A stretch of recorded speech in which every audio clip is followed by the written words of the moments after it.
Aucune indulgence n'est accordée aux enfants de l'ancien président José Eduardo dos Santos. José Filomeno dos Santos, fils de l'ancien président, a été inculpé pour fraude ce lundi 26 mars.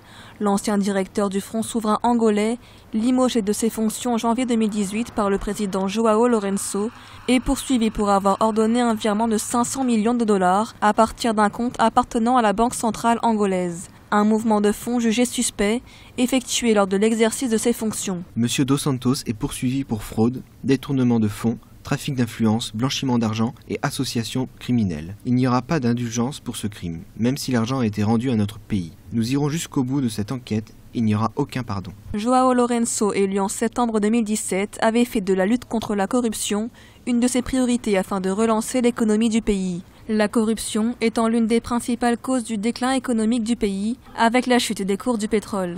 En novembre 2017, c'est la fille de l'ancien président, Isabel dos Santos, qui se faisait limoger de ses fonctions de PDG de la compagnie pétrolière nationale Sonangol. La corruption est le deuxième mal qui gangrène l'Angola après la guerre civile qu'on a connue. C'était la corruption. Donc tout le monde le reconnaît que la corruption, c'est ce qui empêche le pays d'avancer. Le nouveau président, son slogan de campagne, c'était corriger ce qui ne va pas et améliorer ce qui est bien.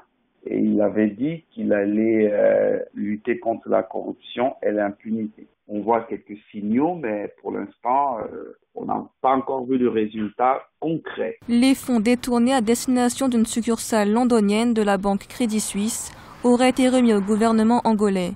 José Filomeno dos Santos, interdit de quitter le pays, a affirmé ce mardi 27 mars vouloir collaborer avec la justice en vue d'une résolution satisfaisante de cette affaire.